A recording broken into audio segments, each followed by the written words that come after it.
স্বাগতম কুষ্টিয়া বার্তার সংবাদে। কুষ্টিয়ায় ধর্ম অবমাননার অভিযোগে কথিত পীরকে পিটিয়ে হত্যা, দরবারে অগ্নিসংযোগ, আসলে কি ঘটেছিল? বিস্তারিত জানব মাসুদ রানার কাছে। ধন্যবাদ ফারিয়া ইসলাম আপনাকে।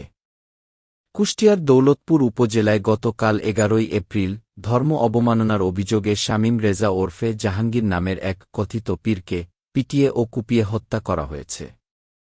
উত্তেজিত জনতা তার আস্তানায় হামলা চালিয়ে ব্যাপক ভাঙচুর ও অগ্নিসংযোগ করে।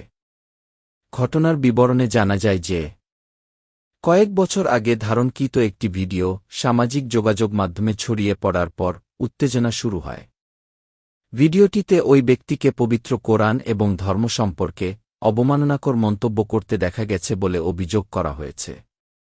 শনিবার বেলা 2টা থেকে 2:30টার দিকে উপজেলার ফিলিপনগর ইউনিয়নের ফিলিপনগর গ্রামের শামীম বাবার দরবার শরীফে শতাধিক মানুষ মিছিল নিয়ে হামলা চালায়। হামলাকারীরা আস্তানার ভেতরে ঢুকে ভাঙচুর চালায় এবং আগুন ধরিয়ে দেয়। হামলায় শামীম রেজা গুরুতর আহত হন। পুলিশ ও ফায়ার সার্ভিস তাকে উদ্ধার করে দৌলতপুর উপজেলা স্বাস্থ্য কমপ্লেক্সে নিয়ে গেলে চিকিৎসক তাকে মৃত ঘোষণা করেন। হামলায় তার আরও অন্তত 3-4 জন অনুসারী আহত হয়েছেন বলে জানা গেছে। এর আগে 2021 সালের মে মাসে ধর্মীয় অনুভূতিতে আঘাতের অভিযোগে শামীম রেজাকে গ্রেপ্তার করা হয়েছিল বলে জানা গেছে। কুষ্টিয়া জেলা পুলিশ জানিয়েছে বর্তমানে পরিস্থিতি শান্ত রয়েছে।